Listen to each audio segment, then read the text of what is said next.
I watched a sitting judge slap my 15-year-old black daughter across the face, right there in a packed courtroom. Lila had only spoken up, respectfully, calmly, and that man leaned over the bench and hit her like she was nothing. The whole room gasped. Nobody moved. Not the bailiff, not the clerk, not the people staring. They just let it happen, like it was normal. When I stood to protect her, the judge sneered and said I was raising an insolent child who hadn't learned her place. The rage I felt, it tasted like blood in my mouth, but I didn't explode. Not yet. Because what Judge Conrad didn't know, what none of them knew, was that I'm not just another father. I'm the U.S. Attorney General, and he just laid his hands on the wrong girl in front of the wrong man. I didn't come for a hearing that day, I came for justice, and by the time I was done, Judge Conrad would wish he'd never been born. But let's start at the beginning. Before we dive in, let me know where in the world you're listening from today. I've stood in courtrooms all my life. From a public defender's folding table to the marbled halls of federal justice, I've breathed the stale air of legal proceedings until it became as familiar as my own home. But something felt different that morning as Lila and I climbed the worn limestone steps of the Calhoun County Courthouse. My daughter walked beside me, her school backpack slung over one shoulder, her curly hair pulled back in a neat ponytail. At 15, she was all long limbs and quiet dignity, handling this ridiculous situation with more grace than most adults could muster. "You ready?" I asked, pausing at the heavy wooden doors. Lila nodded, straightening her blouse. "It's just a hearing, Dad. We'll explain what happened, and it'll be fine." I wished I shared her confidence. Something about the stairs following us from the parking lot had triggered the warning system I'd developed over decades in law.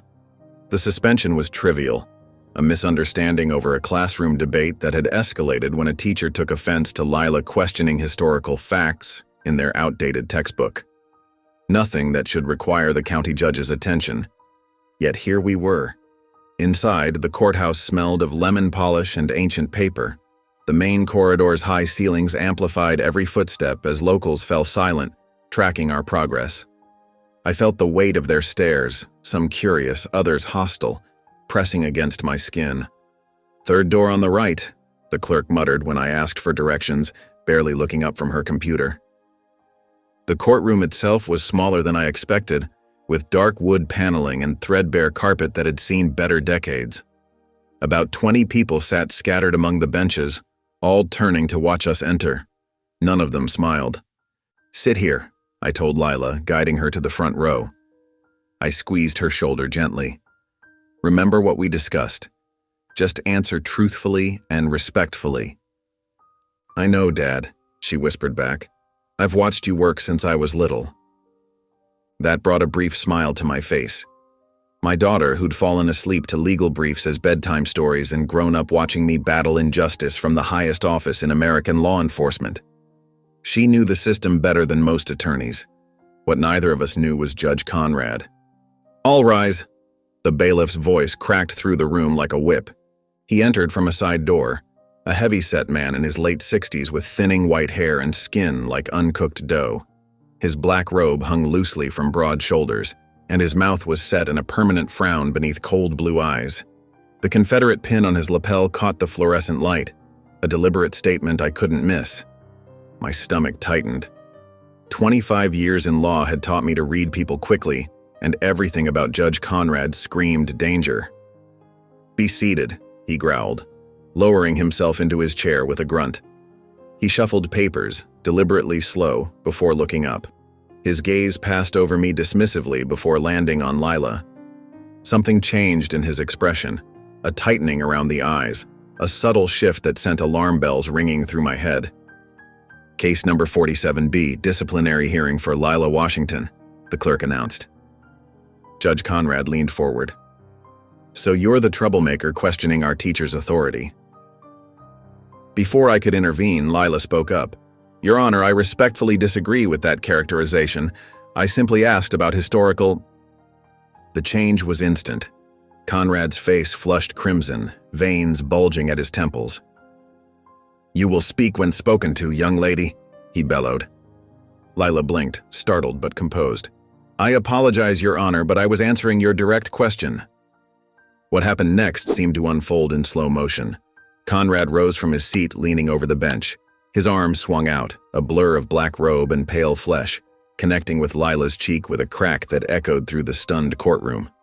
My daughter's head snapped sideways. A red handprint bloomed instantly on her brown skin. Gasps rippled through the room. Lila's eyes widened in shock, her hand rising slowly to her face. Every muscle in my body coiled to spring. 20 years of martial arts training, of disciplined response to threat, demanded I vault over the barrier and tear Conrad apart with my bare hands. The prosecutor in me cataloged the assault. The father in me screamed for blood. I gripped the wooden bench before me until my knuckles whitened, forcing air slowly through my nose. 1, 2, 3. I counted silently, battling the rage threatening to explode through my chest. Moving now would destroy everything, my career, my daughter's future, everything I'd built. Conrad would walk free while I rotted in a cell. The strategic part of my brain, the part that had guided me through decades of legal warfare, knew there was a better way.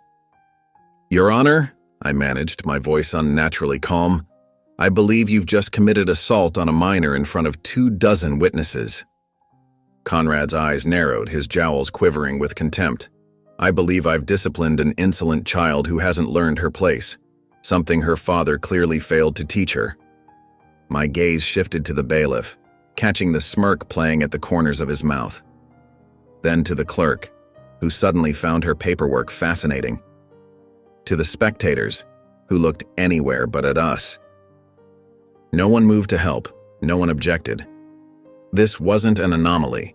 It was business as usual. In that moment, I understood. This wasn't just about a school suspension. This was Conrad's kingdom, where he ruled through fear and tradition, where people like us were expected to bow and scrape or suffer the consequences. I placed my hand gently on Lila's shoulder, feeling her trembling beneath my palm. We're not finished, Conrad growled, settling back into his chair. No, I thought, meeting his gaze steadily. We're just getting started. The silence that followed felt like a physical weight. No one coughed, no one shuffled papers. The air conditioning hummed, suddenly the loudest sound in the room. Lila's cheek blazed red, her eyes wide with shock rather than tears. I kept my hand on her shoulder, steadying us both. Judge Conrad stared down at us, his expression a mixture of contempt and something darker, satisfaction. He'd enjoyed it. The realization made my blood run cold. This court finds the student's behavior unacceptable, Conrad finally spoke, his voice echoing in the silent room. The school's 2-week suspension is upheld, with an additional week added for contempt displayed in my courtroom. He lifted his gavel, pausing deliberately before bringing it down with a crack that made Lila flinch beside me. Court is adjourned. The sound broke the spell. Suddenly everyone was moving at once. Papers shuffling, chairs scraping, voices rising in a nervous murmur. I caught fragments of whispered conversations. Never seen him actually hit someone before, and that family should have known better than to. I leaned close to Lila's ear. We're leaving now. Head high, baby girl. Don't give them the satisfaction. Her nod was almost imperceptible, but I felt her spine straighten beneath my palm. Pride and fury tangled in my chest as I guided her toward the exit, keeping my body slightly between her and Conrad's bench. Mr. Washington, Conrad called after us, his voice dripping with false courtesy. I trust we won't be seeing you in my courtroom again. I didn't turn around, didn't trust myself to speak. Just kept walking, one hand on Lila's back, feeling the tremors she was fighting to control. The heavy wooden doors of the courtroom seemed miles away. Each step echoed on the polished floor, announcing our retreat. The weight of every stair pressed against my back, but I refused to hurry, refused to run. It's okay, Dad, Lila whispered, her voice steady despite everything. I'm okay. My brilliant, brave girl, trying to comfort me when it should have been the other way around. I know you are, I murmured back, and I'm so proud of you, but this isn't over. We pushed through the doors into the courthouse hallway, where a small crowd had gathered. Cell phones were raised, recording our exit. News traveled fast in small towns. The assault of a black teenager by a white judge was apparently worth documenting, though I doubted it was out of concern for Lila. I heard the click of photos being taken, saw the flash of screens as we passed. My prosecutor's mind cataloged faces, calculating potential witnesses, potential threats. "Keep walking," I said softly, steering Lila toward the building's main entrance. "Don't engage with anyone." The courthouse steps descended to a small parking area where our rental car waited. The bright afternoon sun hit my eyes like a physical blow after the dim courtroom. I blinked, scanning our surroundings with the heightened awareness that comes with adrenaline. That's when I saw them, 3 men leaning against a pickup truck watching us with undisguised hostility. They wore work clothes, but their posture wasn't casual. One spat on the ground as we passed. Another crossed his arms, biceps flexing beneath a faded t-shirt. The third just stared, a toothpick rolling from one side of his mouth to the other. I tightened my grip on Lila's shoulder, guiding her more quickly now. "Dad?" she questioned, sensing my tension. "Almost there," I assured her, keeping my voice even while my eyes continued scanning. A sheriff's cruiser idled at the corner of the parking lot. Relief flickered briefly until I made eye contact with the officer inside. He was watching us, that much was clear, but when our eyes met, he deliberately looked away. His message couldn't have been clearer. We were on our own. My heart hammered against my ribs. This wasn't just about a courtroom humiliation. Something deeper was happening, something that had the entire town closing ranks. I unlocked the car with trembling fingers, opening Lila's door first. "Get in, lock your door," I instructed, my voice dropping to a near whisper. As she slid into the passenger seat, I felt rather than saw movement behind us. The men had pushed off from their truck, not approaching yet, but repositioning themselves. Watching, waiting. A chill ran down my spine despite the warm day. In Washington, D.C., I had power, resources, a team of people who respected my authority as Attorney General. Here, 2 hours from the nearest major city, in a town where Judge Conrad's word was apparently law, we were isolated, vulnerable. I circled to the driver's side, keeping my movements deliberate, refusing to show fear. As I opened my door, I heard the crunch of gravel, someone approaching. I slid into the seat quickly, locked the doors, and started the engine in one fluid motion. In the rearview mirror, I saw the sheriff finally stirring, pulling his cruiser forward. Not to help us, I suspected, but to ensure we left. "Dad?" Lila's voice was small now, her earlier bravery cracking slightly. "What's happening?" I reached for her hand, squeezing it gently as I navigated out of the parking lot. "I don't know yet, baby, but we're going to be okay." The words felt hollow even as I said them, because the truth was sinking in with terrifying clarity. We weren't just dealing with a corrupt judge. We were trapped in his territory, surrounded by his people, and someone had just painted a target on our backs. I drove us back to the hotel in tense silence, constantly checking the rearview mirror to see if we were being followed. Lila stared out the window, one hand absently touching her cheek where Conrad's hand had left a faint red mark. My blood boiled every time I glanced at it. "You should eat something," I said as we entered our adjoining rooms at the Holiday Inn Express on the edge of town. It was the only decent accommodation within 20 miles. "I'm not hungry," she replied, sinking onto the edge of the bed. I nodded, understanding completely. My own stomach was in knots. "Try anyway. I'll order something light." While waiting for room service, I turned on the local news, hoping to gauge how much attention our courthouse incident had received. The answer came quickly and hit like a punch to the gut. "Breaking news tonight," the anchor announced with practiced concern. Chaos erupted in Judge William Conrad's courtroom today when a teenager allegedly became violent during a routine disciplinary hearing. "What?" Lila gasped from beside me. The screen showed grainy cell phone footage from inside the courtroom, but something was wrong. The video started immediately after Conrad had struck Lila, showing only my daughter's shocked reaction and my own half-rise from my seat. The angle made it appear as though Lila had lunged toward the bench. "Sources close to the courthouse say the minor, whose name is being withheld, had to be restrained after threatening the judge," the reporter continued. "Judge Conrad, who has served this county for over 30 years, was reportedly unharmed in the altercation. My fists clenched so tightly my knuckles turned white. "They're lying," I whispered. "They edited the footage."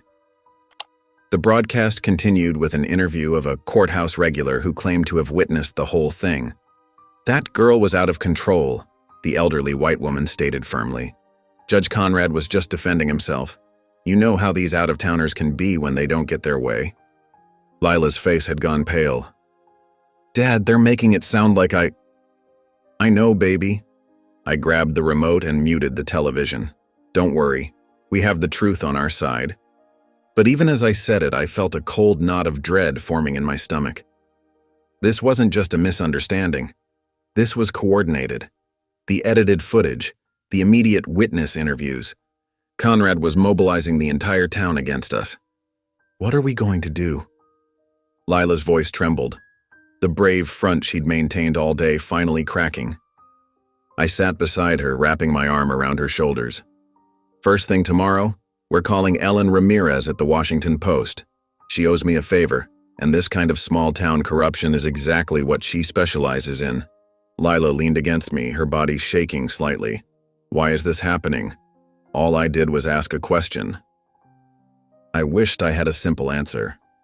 The truth was more complicated and more insidious. A black man and his daughter challenging authority in a town where Conrad had ruled unchallenged for decades. But I couldn't burden her with that reality, not yet. "Some people abuse power because they can," I said finally. "But not for long, not when we're done." A harsh knock at the door made us both jump. 3 sharp raps, authoritative and demanding. "Stay here," I told Lila, moving to the peephole. Through the distorted lens, I saw a tan uniform. Sheriff's Department. My instinct screamed danger, but refusing to answer would only escalate things. I opened the door partway, keeping my foot wedged against it. "Can I help you, officer?" The deputy was young, maybe 30, with close-cropped hair and a smug expression that set my teeth on edge. "Mr. Pearson, I'm Deputy Larson with the County Sheriff's Office." "What can I do for you, Deputy?" He held out an official-looking envelope.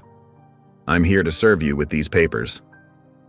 I took the envelope, already knowing what I'd find inside. Still, seeing the words, "felony assault charges," printed above Lila's name sent ice through my veins. "This is ridiculous," I said, keeping my voice measured despite the rage building inside me. My daughter was the victim here. Judge Conrad struck her in open court. Deputy Larson's smile didn't reach his eyes. "That's not how the witnesses remember it, sir. Judge Conrad has signed the complaint himself. Your daughter is to appear for arraignment in 6 days, 9 a.m. sharp. And if we've returned to D.C. by then?" The deputy's expression hardened. "Then a warrant will be issued, and we'll have federal marshals pick her up at your fancy Georgetown home." He leaned in slightly. "Of course, it'd be a shame for the Attorney General's daughter to be dragged out of school in handcuffs. Makes for ugly headlines." The threat was unmistakable. I wanted nothing more than to slam the door in his face, but years as a prosecutor had taught me when to hold my fire. "Is there anything else, Deputy?" "Just friendly advice, sir." His tone made the words sound like an insult. "Show up for the arraignment. Things go smoother when folks cooperate." After he left, I locked the door and checked all the windows, pulling the curtains tight. Something made me peer through a small gap in the fabric, scanning the parking lot. There it was, an unmarked sedan with tinted windows idling directly across from our rooms. The dome light briefly illuminated as someone inside lit a cigarette, revealing the silhouette of a man watching our door. They weren't just threatening us, they were monitoring us. I turned back to Lila, who stood frozen in the middle of the room, the served papers clutched in her trembling hands. "Dad?" Her voice was barely audible. "Am I really going to jail?" "No," I said firmly, taking the papers from her and placing them on the desk. "Not now, not ever. But we need to be very careful about our next move." I spent the next morning working the phones. First call was to Ellen Ramirez at the Washington Post, but it went straight to voicemail. I left a detailed message, emphasizing the urgency. No callback. "Let's try the local paper," I told Lila over our untouched breakfast. "Small towns hate bad publicity." The Oak Ridge Gazette receptionist put me through to the editor, a man named Harris. I introduced myself and started explaining what happened in the courtroom. "I know who you are, Mr. Pearson," Harris interrupted, his voice suddenly cold. "And I know about the incident. Judge Conrad is a pillar of this community, been on the bench 30 years. He struck my 15-year-old daughter in open court," I said, gripping the phone tighter. "That's not how I heard it. Look, I've got a deadline. Good day." The line went dead. I stared at the phone, stunned. "They hung up on you?" Lila asked, pushing her scrambled eggs around the plate. "But you're the Attorney General." "Not here," I said quietly. "Here. I'm just an outsider causing trouble." I tried 3 more local news outlets with the same result. Each conversation ended the moment I mentioned Conrad's name. By noon, I'd moved on to the state's attorney's office. "I need to speak with Rebecca Holloway," I told the receptionist, naming the state's attorney I'd worked with on a federal case last year. "I'm sorry, she's in meetings all day." "This is urgent. Tell her it's Marcus Pearson calling." "I understand, sir. I'll have her call you back." She never did. Neither did her deputy nor anyone else I tried to reach. My calls to the State Bar Association, the Judicial Conduct Board, and even the governor's office all vanished into the same black hole. Around 4 o'clock, my phone rang. Unknown number. "Hello? Mr. Pearson?" The voice was female, elderly, and whispering. "This is Martha Jean. I work at the courthouse. Been there 30 years. "Yes?" I sat up straighter. "Don't trust anyone in this county, not the papers, not the sheriff, and especially not the state attorney's office. What do you know about all this? Conrad's got half the state in his pocket. His brother-in-law is the governor's chief of staff. His cousin runs the largest construction company in 3 counties. They've been squeezing out anyone who doesn't play ball for decades." My stomach tightened. "Why are you telling me this?" A long pause. "I saw what he did to your girl. It wasn't the first time he's hit someone in that courtroom, but nobody ever stood up to him after." Her voice cracked slightly. "I should have spoken up years ago. Will you testify? Make a statement?" "I can't, but I'll help however I can. There's files, evidence of what he's been doing. I can get them to you." "When?" "Tomorrow. I'll find you." The line went dead. I looked over at Lila, who was curled up on the hotel bed with a book she wasn't really reading. "I need to drive to the next county," I told her. "See if I can find someone there who isn't under Conrad's thumb." "Can I come?" The fear in her eyes broke my heart. "Better if you stay here. Lock the door, don't answer for anyone but me." I handed her my backup phone. "Call me if anything happens." The drive to West Ridge County took 40 minutes.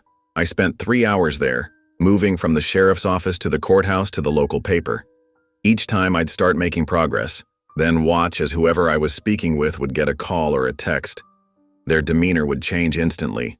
One deputy actually said, "Sorry, sir. Just got word you're trouble." By the time I headed back, darkness had fallen. I called Lila twice to check in. She was fine, watching TV with the door locked and chained. I pulled into the hotel parking lot just after 8, bone-tired and seething with frustration. The walk to our adjoining rooms on the 2nd floor felt longer than usual. I unlocked my door, flipped on the light, and froze. The room was destroyed. My laptop lay smashed on the floor, its screen shattered and case cracked open. The desk drawers had been emptied, their contents scattered. My briefcase had been sliced open, important papers shredded into confetti across the carpet. Even the mattress had been flipped, its underside slashed with a knife. This wasn't a robbery. This was a message. My heart hammering, I rushed to the connecting door to Lila's room. It was still locked from both sides. I pounded on it. "Lila, open up." No answer. "Lila." I heard movement, then her sleepy voice. "Dad?" The door opened, revealing my daughter in pajamas, hair mussed from sleep. Relief flooded through me as I pulled her into a tight hug. "What's wrong?" she mumbled against my shoulder. I glanced back at my destroyed room. "Nothing. Just checking on you." I guided her back to her untouched room, thankful they hadn't violated her space. "Go back to sleep. I'll be right here." After she dozed off again, I sat in the dark by her window, mind racing. We were being watched, threatened, isolated. Every system that should protect us had been corrupted or intimidated. We had 5 days until the arraignment, and no allies except a courthouse employee I'd never met. As I sat there piecing together our options, headlights swept across the window. A vehicle pulled into the lot, moving slowly past the rows of parked cars. It stopped directly beneath our window, engine idling. I peered through the curtain gap. A black SUV with tinted windows. No markings. No license plate. I didn't sleep that night. After the SUV finally drove away, I spent hours sitting in that chair by the window, watching the parking lot like a hawk. Every shadow made me tense. Every distant engine sound had me reaching for my phone. By dawn, I knew we needed to change tactics fast. "We're going out for breakfast," I told Lila as she emerged from the bathroom, hair still damp from her shower. "Pack your essentials in your backpack. We might not come back here." Her eyes widened, but she nodded without question. My girl had always been quick on the uptake. "Are we running?" she asked quietly, stuffing clothes into her bag. "No," I said firmly. "We're regrouping. There's a difference. We left most of our things in the room but took everything important. I paid cash at the front desk for another night anyway. Let them think we'd be back." 20 minutes later, we slid into a booth at Maggie's Diner, a faded establishment on the edge of town. The vinyl seats were cracked, the menus laminated and worn at the edges, the kind of place that hadn't changed in 30 years. "Order whatever you want," I told Lila. "You need your strength." She nodded, but I could see the strain in her eyes. The bruise on her cheek had faded to a sickly yellow, but the memory of Conrad's hand striking her was still fresh. I reached across the table and squeezed her hand. "We're going to be okay," I promised. "I've got a plan." I didn't, not really, but I would, I had to. Our waitress, a tired-looking woman in her 50s, brought coffee for me and hot chocolate for Lila. As she set down our drinks, I noticed an older woman watching us from across the diner. She sat alone at a small table, her silver hair partially hidden under a patterned scarf. When our eyes met, she didn't look away immediately. Instead, she held my gaze with an intensity that made me uneasy. "Dad?" Lila whispered, leaning forward. "That lady keeps staring at us." "I know. Just eat your breakfast. We'll leave soon." Throughout the meal, I felt the woman's eyes on us. She wasn't trying to hide her interest, but something about her seemed different from the hostile locals we'd encountered so far. There was conflict in her expression, something almost like guilt. When we finished eating, I paid the bill and ushered Lila toward the door. As we passed the older woman's table, she suddenly reached out and touched my arm. I tensed, ready to pull away, but her touch wasn't threatening. "Your daughter has her grandmother's eyes," she said softly, her gaze flicking to Lila. I frowned. "You didn't know my mother?" A sad smile crossed her face. "No, I didn't." She withdrew her hand and returned to her coffee. We were almost to the door when a young waitress brushed past me, bumping my shoulder. "Sorry," she mumbled, not meeting my eyes. It wasn't until we reached the car that I felt the small piece of paper in my jacket pocket. I unfolded it carefully, shielding it from view. "Meet me at the old library after dark. I can help. Martha Jean." I stared at the note, then glanced back at the diner. Through the window, I could see the silver-haired woman still sitting at her table, now looking down at her coffee. "What's that?" Lila asked. I tucked the note away. "Maybe nothing. Maybe everything." We spent the day driving to neighboring counties, stopping at law offices that couldn't help us and newspapers that wouldn't. By sunset, we'd checked into a different motel 20 miles from town, paid cash, and used fake names. "Stay here," I told Lila, setting up the TV and ordering pizza. "Lock the door. Don't open it for anyone but me." "Where are you going?" Fear edged into her voice. "To meet someone who might be able to help us." I kissed her forehead. "I'll be back before midnight. If I'm not, there's cash in the blue bag. Call your aunt in Chicago." The rain started as I drove back toward town. By the time I reached the abandoned library, a Victorian building with boarded windows and a condemned sign, it was coming down in sheets. I parked 2 blocks away and approached on foot, rain pelting my jacket and soaking through to my skin. The side door was ajar, just as the note had implied it would be. I slipped inside, my shoes squeaking on the dusty marble floor. The building smelled of mold and old paper, the air heavy with decades of neglect. "Hello?" I called softly, my voice echoing through the empty space. "Back here." I followed the voice to what had once been the reference section. Martha Jean stood beside a large oak table, her scarf now removed to fully reveal her silver hair. Up close, she looked older than I'd first thought, well into her 70s with deep lines etched around her eyes and mouth. "You came," she said, sounding almost surprised. "I didn't have much choice." I kept my distance, still wary. "How do I know this isn't a trap?" "You don't." Her frankness caught me off guard. "But if I wanted to hurt you, I wouldn't need to lure you to an abandoned building. Conrad owns the police, the courts, even the hospital. He could have you disappeared in broad daylight." The blunt assessment chilled me more than the rain had. "You said you could help," I prompted. Martha Jean nodded, pulling a thick manila envelope from her bag. "Conrad's dirt goes deeper than you know. I've worked in that courthouse for 43 years, seen things that would curdle your blood." "Like what?" "Bribes, falsified evidence, at least a dozen innocent people sent to prison because they crossed him or someone in his circle." She pushed the envelope toward me. And worse. Much worse. I reached for the envelope, my heart racing with a mixture of dread and hope.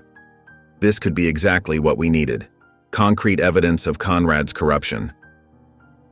Before my fingers touched the paper, Martha Jean's head snapped up.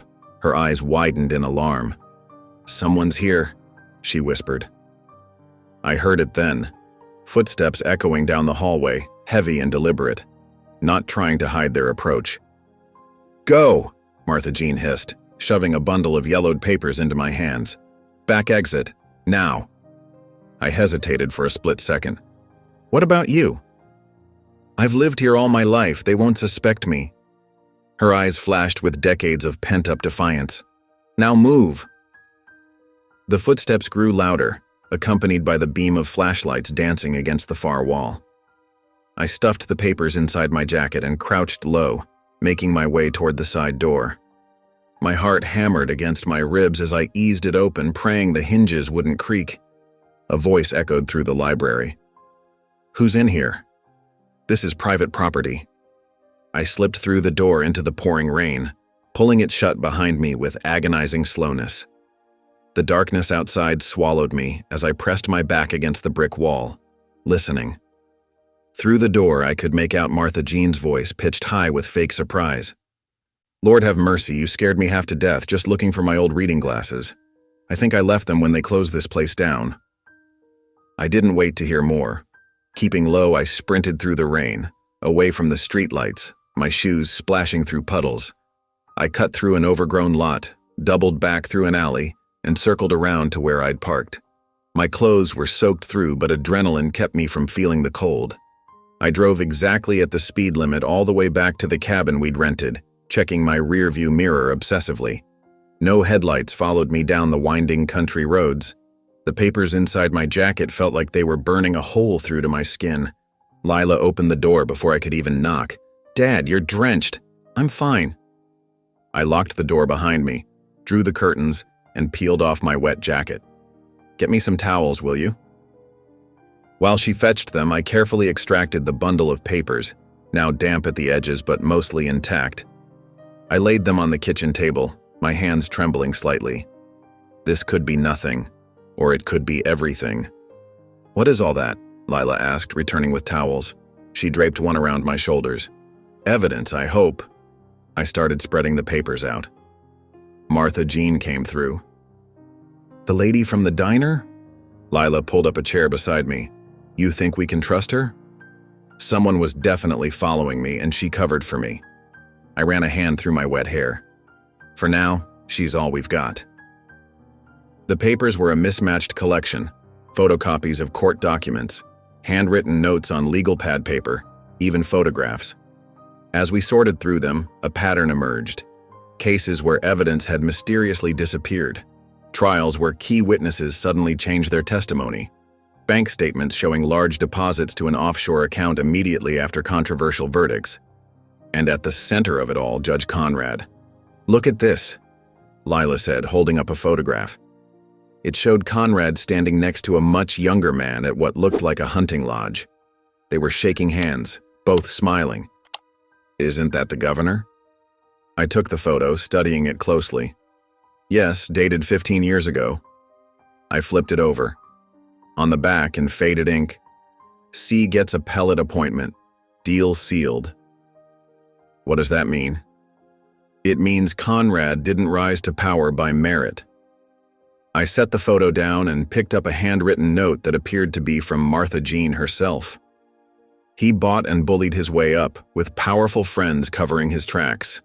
We spent the next 2 hours poring over everything. Martha Jean had been thorough, meticulous even. Her own notes outlined exactly how Conrad's corruption worked, which clerks were on his payroll, which officers tampered with evidence, how court fees mysteriously disappeared only to fund his private ventures. Most damning of all was a list of 8 names, people who had stood up to Conrad over the years. Next to each name was a fate: prison, bankrupt, committed, and in 2 cases, simply accident.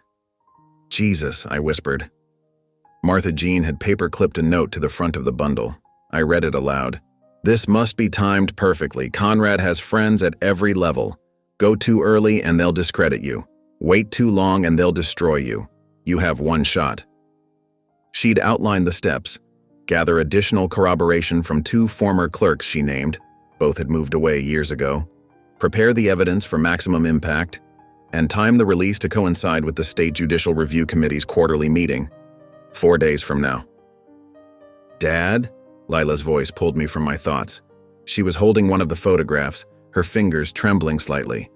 "This is the bailiff, the one who was smirking when the judge hit me." I looked at the photo. The same man, 20 years younger, standing over what appeared to be a badly beaten suspect. Conrad was visible in the background, arms crossed, watching. "We've got them," I said, trying to sound confident. "We just need to follow Martha Jean's plan."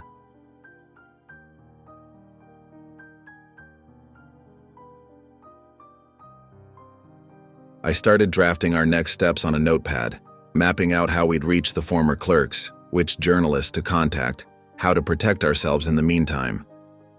Lila watched me silently, her eyes following my pen across the paper.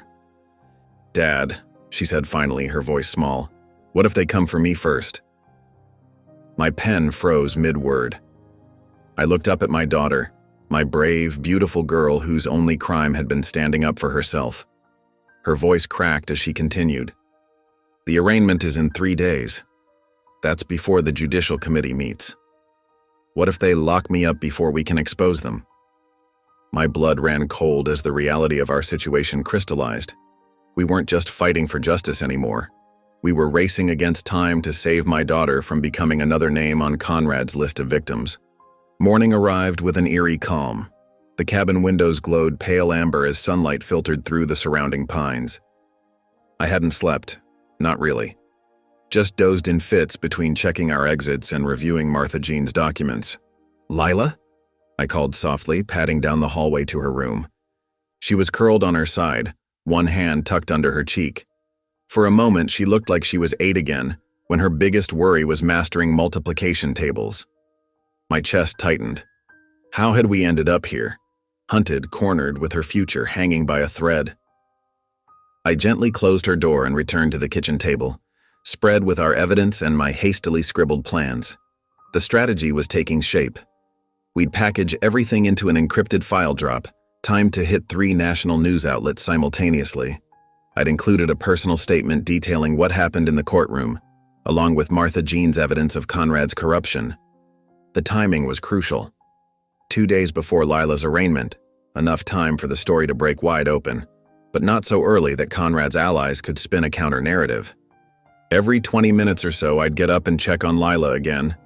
Just a quick glance through her doorway, watching the rise and fall of her breathing.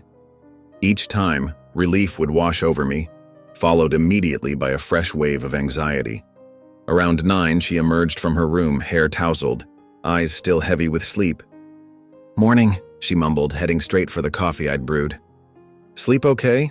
I asked, clearing space at the table. She shrugged, wrapping both hands around her mug. "Not really." We ate breakfast in relative silence. I could see her mind working, processing everything that had happened, everything that was still to come. "I think I've got the upload ready," I told her, turning my laptop so she could see. "Scheduled for tomorrow night. Once it hits, there's no going back." She nodded, studying the screen. "What happens after? Assuming it works?" "Conrad and his cronies will have bigger problems than pursuing charges against you. The State Judicial Committee will have to investigate, and the FBI might get involved too." "And if it doesn't work?" I reached across the table and squeezed her hand. "It will.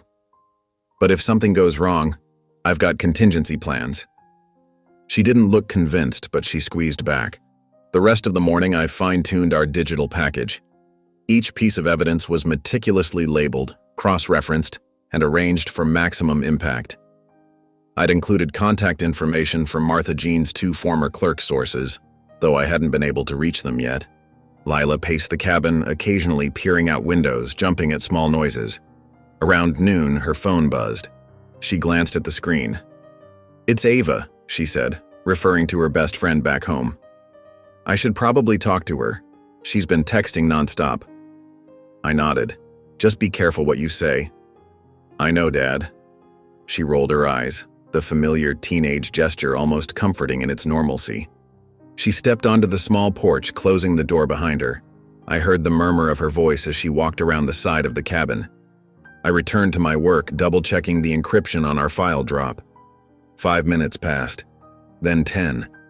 The murmur of Lila's voice had stopped. A prickle of unease crawled up my spine. "Lila?" I called out, rising from my chair. No answer. I moved to the window, scanning the yard. No sign of her. "Lila!" I called louder, striding to the front door and yanking it open. The porch was empty. So was the side yard. My heart rate kicked up as I circled the cabin. "Lila." Nothing but the whisper of pine needles in the breeze. I sprinted down the dirt driveway, calling her name, panic clawing its way up my throat. Halfway down, something caught my eye. A small object in the dirt. Her phone. I snatched it up. The call with Ava was still connected, but silent. "Ava?" I said frantically. "Ava, are you there? Mr. Harris?" Her voice was confused. "Where's Lila?" We were just talking, and then she started saying something weird. "What did she say?" My voice was barely controlled. Something like, "What are you?" And then nothing. I thought we got disconnected. Blood roared in my ears. I spun around, scanning the surrounding forest, the fog that had settled in the low areas between trees. "Lila!" I bellowed, my voice echoing through the pines. That's when I heard it, the growl of an engine starting up somewhere down the road just out of sight beyond the curve. My body moved before my brain could process. I sprinted toward the sound, gravel crunching under my feet, lungs burning. As I rounded the bend, I caught a glimpse of taillights disappearing into the morning fog. "No!" I screamed, pushing harder, knowing it was futile. The car was already gone, swallowed by the mist, taking my daughter with it. I staggered to a stop, gasping for breath, Lila's phone still clutched in my hand. The terrible silence of the forest closed in around me, broken only by my ragged breathing and the distant, fading rumble of the engine that carried away my child. My worst fear had just become reality. I ran until my lungs burned, until my legs threatened to buckle beneath me. But it was useless. The car, and Lila, were gone, swallowed by the misty forest roads that snaked through the mountains like arteries. Standing there in the middle of the empty road, my breath coming in desperate gasps, I felt something inside me crack. My daughter was gone, taken, and I knew exactly who was behind it. My hands trembled as I pulled out my phone. Martha Jean answered on the second ring. "They took her," I said, my voice hollow. "They took Lila." There was a sharp intake of breath on the other end. "Where are you?" "On the road near the cabin, someone grabbed her while she was outside on the phone. I heard a car leaving, but by the time I got here..." My voice broke. "Listen to me carefully," Martha Jean said, her voice steady but urgent. "Conrad's people won't just scare you. They finish problems. And right now, you and your daughter are their biggest problem." Ice formed in my veins. "What are you saying?" "I'm saying we don't have much time. They won't keep her somewhere obvious. They'll have a place, somewhere remote, somewhere they can control." "I need to call the police," I said, already knowing how futile that would be. "And tell them what?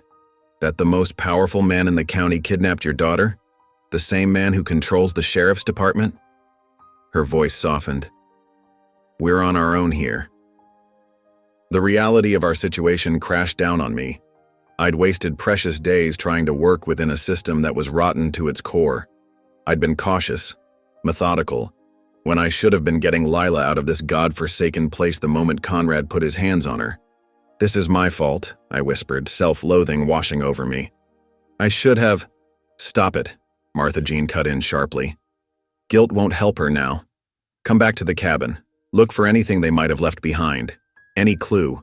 I'll make some calls, see if I can find out where they might have taken her." I nodded, then realized she couldn't see me. "Okay, I'll call you if I find anything." The walk back to the cabin felt endless. Each step was an accusation. You failed her. You weren't fast enough. You weren't smart enough. You weren't enough. By the time I reached the cabin, the afternoon light was beginning to fade, casting long shadows through the trees. Inside, I moved with desperate purpose, searching every corner, every surface for anything that might lead me to Lila. The main room revealed nothing. Neither did the tiny kitchen.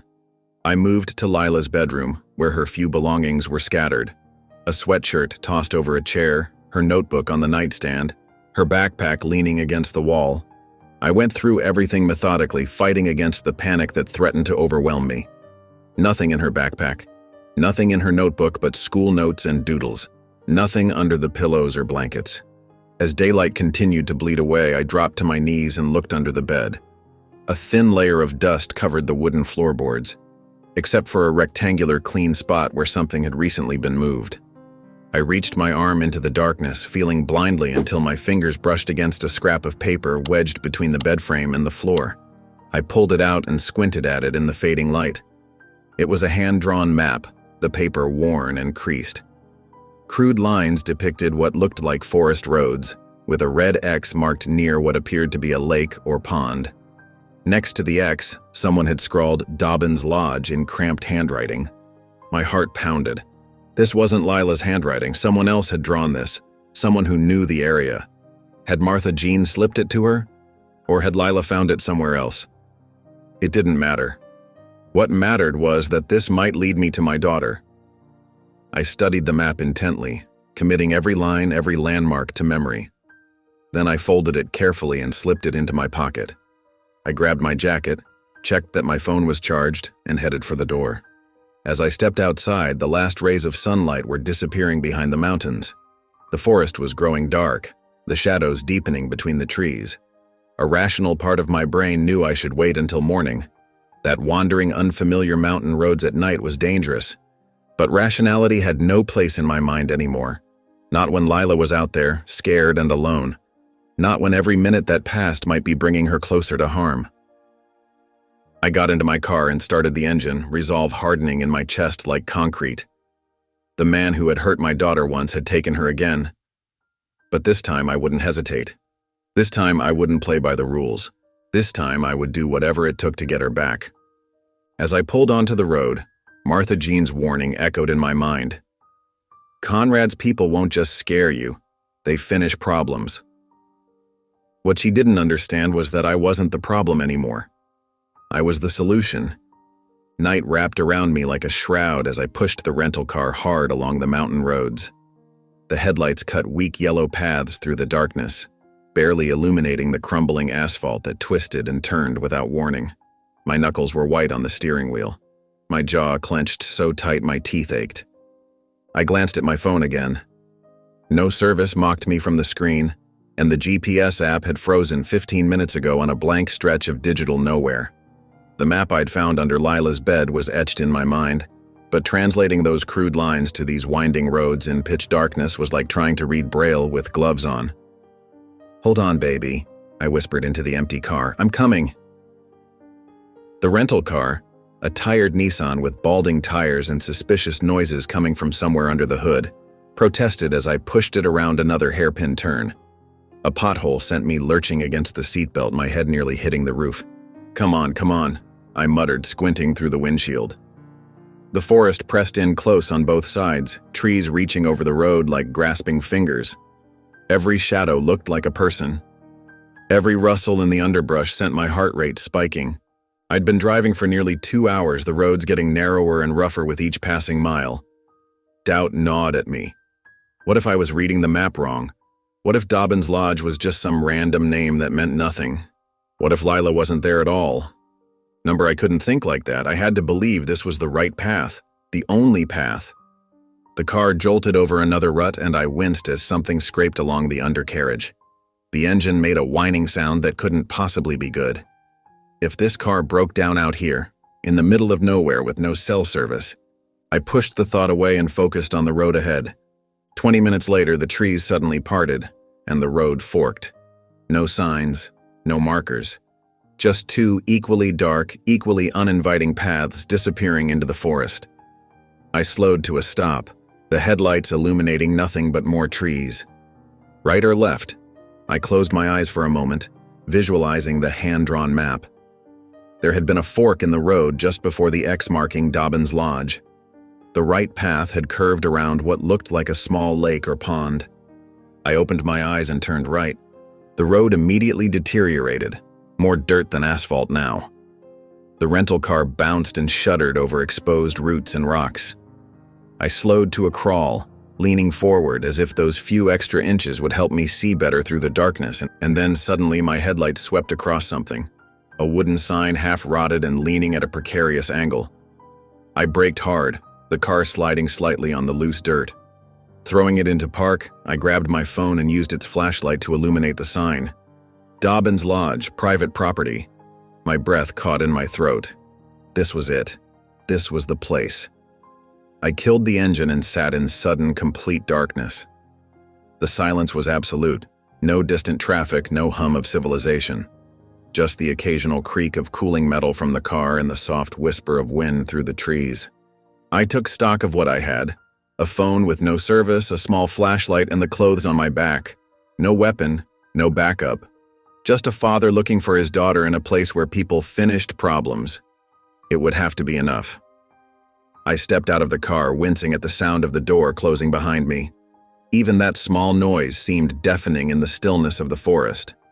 I clicked on my flashlight but kept it pointed at the ground, using just enough light to avoid tripping over roots and rocks. The path beyond the sign was barely visible, just a slightly less dense section of underbrush winding between the trees. I moved as quietly as I could, each step carefully placed to avoid snapping twigs or rustling leaves. After about 10 minutes of slow progress, I caught a glimpse of something through the trees ahead. A faint glow, steady and artificial. A light. My pulse quickened. I moved closer, staying low and using the trees for cover. The forest began to thin, and soon I could make out the dark silhouette of a building, a large cabin or small lodge, its weathered wooden walls barely visible in the darkness. The light I'd seen came from a single window on the ground floor, its glass cracked but intact. The rest of the building was dark and silent, looming against the night sky like a sleeping beast. I crept closer, moving from tree to tree, keeping my eyes fixed on that one illuminated window. Was Lila in there? Was she hurt? Was she scared? 20 yards from the building now, 15, 10. I could almost see inside the window, could almost make out shapes moving within. 5 yards away, I stepped out from behind the last tree, moving toward the cabin wall where I could peek through that cracked window. The crack of a gunshot split the night. Dirt exploded at my feet, spraying my legs with debris. I froze, heart hammering against my ribs, ears ringing from the sudden violent sound. "That's far enough," a voice called from the darkness. "Next one goes in your chest. I dove behind the rusted hulk of an abandoned pickup truck, my shoulder slamming hard against the corroded metal as another shot cracked through the night air. The bullet pinged off the truck's frame, inches from my head. "I see him over by the truck!" a voice shouted from somewhere to my right. "Circle around back," another called. My heart hammered against my ribs as I pressed my back against the truck's wheel well, trying to make myself as small as possible. The cold, damp earth soaked through my pants, but I barely noticed. All I could think about was Lila, my daughter, somewhere in that lodge, needing me. I reached inside my jacket, fingers finding the small device Martha Jean had pressed into my hands during our last desperate meeting. "Take this," she'd whispered, her weathered hands trembling slightly. "It's a body cam, military grade, already linked to a secure server. Your people will see everything." At the time, I'd been skeptical. My people? What people? Martha Jean had given me a knowing look. "You're the Attorney General of the United States. Don't tell me you came here without backup waiting somewhere." She was right, of course. I had a team, federal agents stationed just outside county lines, waiting for my signal. I'd kept them at a distance, worried that their presence would only escalate the situation. Now I was grateful for that precaution. I tapped the small button on the side of the camera, confirming it was active. A tiny red light blinked once, then steady green. It was working. Streaming everything. "Come on out," the first voice called. "We just want to talk." Yeah, right. The way they talked with my daughter. Footsteps crunched through the underbrush, moving in my direction. I had maybe seconds before they flanked me. I took a deep breath, then Army crawled beneath the truck's rusted chassis, wincing as sharp edges of corroded metal scraped against my back. On the other side, I rolled into the shadows of a massive oak tree, just as a flashlight beam swept over the spot where I'd been hiding. "He's not here," the man with the flashlight called, confusion evident in his voice. "Well, he didn't just disappear," the other snapped back. "Find him." I used their momentary confusion to put distance between us, moving in a wide arc that would bring me around to the other side of the lodge. Every step was a calculated risk, moving fast enough to escape, but slow enough to avoid making noise. The lodge loomed ahead of me, its weathered walls silver gray in the moonlight. Most of the windows were dark, but I could see now that there were two sources of light, the one I'd spotted earlier at the front, and another fainter glow from the back of the building. I crept toward that second light, staying low, using every shadow and tree for cover. The voices of my pursuers grew more distant as they continued searching the area where they'd lost me.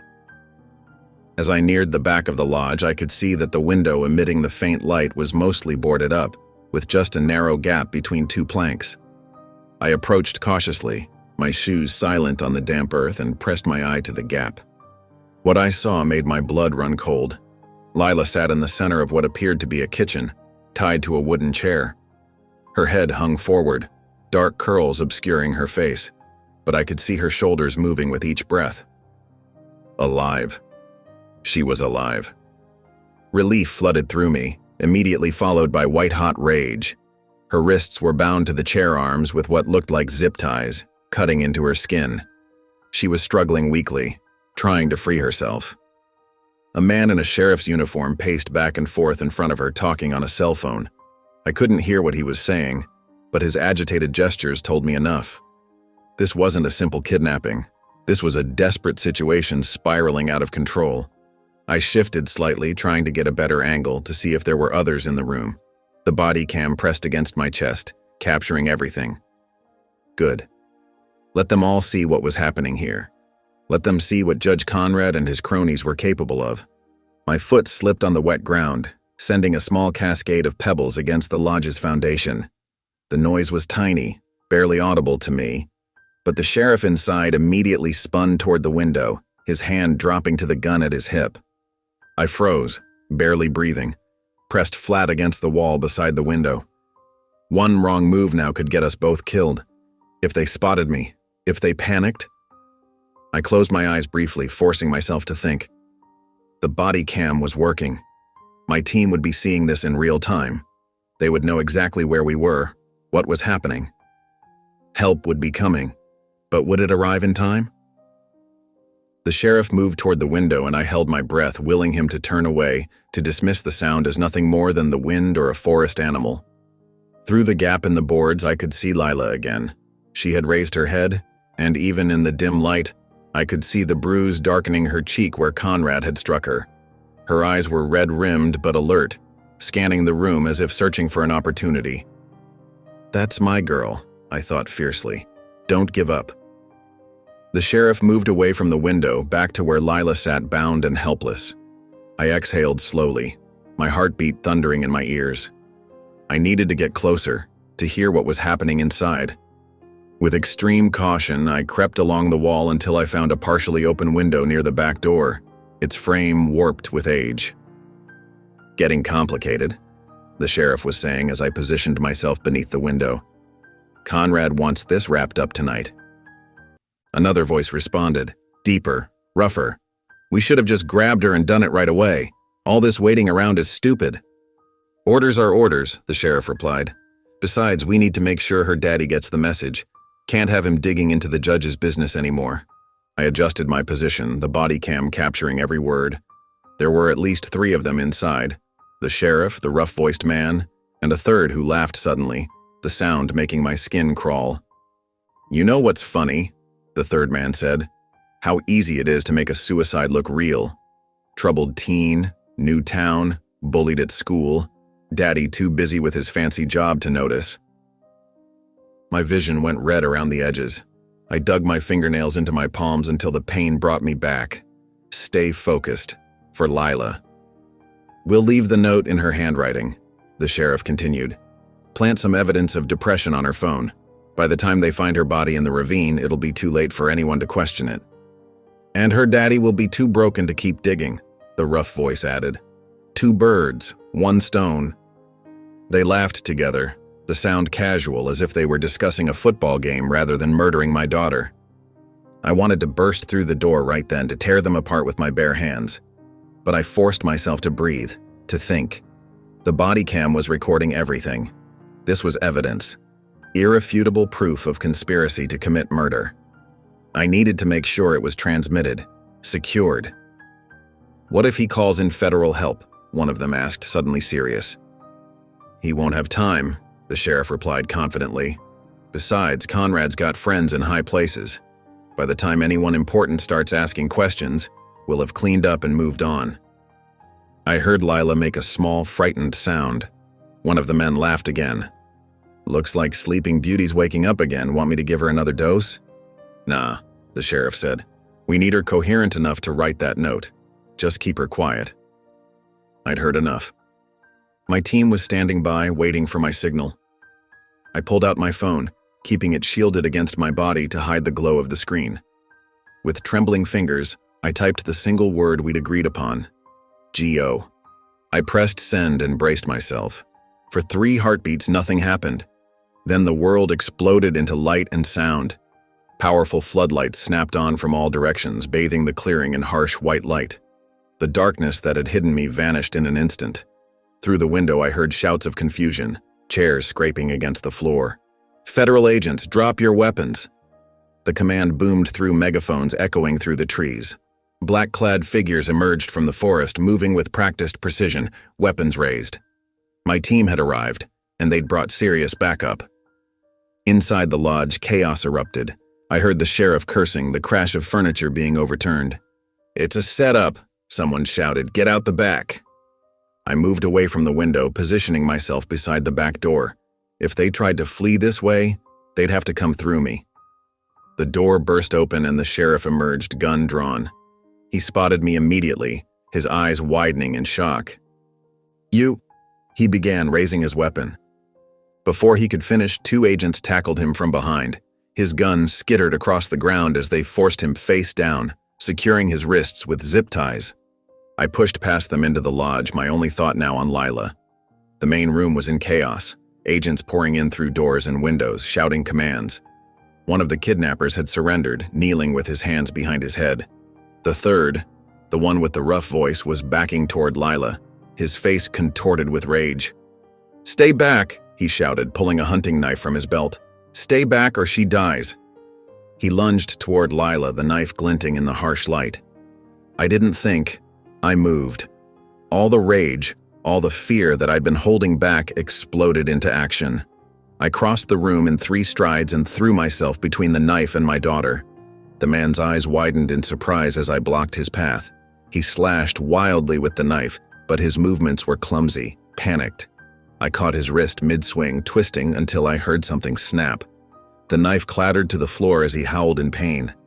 Federal agents swarmed him, pulling him away, securing him. I barely noticed. I turned to Lila, my hands already working to free her from the zip ties. "Dad?" she whispered, her voice cracked and dry. "You came." The knife clattered to the floor, but the attacker wasn't done. He lunged at me with a primal roar, his broken wrist forgotten in his rage. We collided hard, my shoulder taking the brunt as we crashed to the floor. The impact knocked the wind from my lungs, but adrenaline kept me moving. We rolled across the rough wooden planks, a tangle of limbs and fury.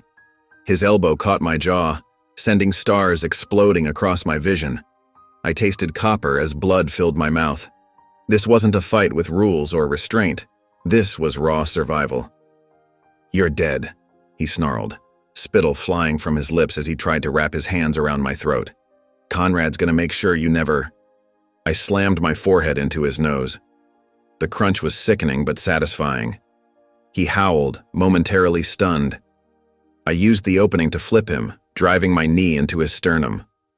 Sweat stung my eyes, and my knuckles were slick with blood. His or mine, I couldn't tell. From the corner of my eye, I saw Lila struggling. While the agents focused on the firefight erupting from another room, she'd managed to kick her chair sideways. The wooden legs splintered as it hit the floor. The impact loosened the ropes enough for her to start working her hands free. "Dad!" she cried out, her voice raw with fear.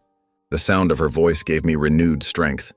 I drove my elbow into my attacker's solar plexus, making him gasp. But he was strong, country strong, the kind that comes from years of hard labor. He bucked beneath me, nearly throwing me off. "Federal agent, freeze!" Someone shouted nearby, but the man beneath me wasn't listening. He rolled us again, this time getting the upper hand. His weight crushed down on me as he grabbed a shard of broken glass from the floor. His eyes were wild, unfocused with pain and desperation as he raised it over my face. I grabbed his wrist with both hands, straining to keep the jagged edge from my throat.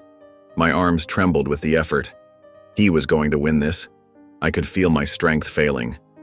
A sudden crack echoed through the room. The man's eyes widened in shock. Then he slumped forward, suddenly heavy and limp. Behind him stood an agent with her weapon raised, wisps of smoke still curling from the barrel. "You good, sir?" she asked, already moving to secure the unconscious man. I pushed him off me, gasping for breath. "Lila," was all I could manage to say. My daughter had worked herself free of the ropes, her wrists raw and bleeding. She scrambled toward me across the floor as agents swarmed the room, securing the remaining kidnappers. "We need to move now," an agent shouted as gunfire erupted from somewhere deeper in the lodge.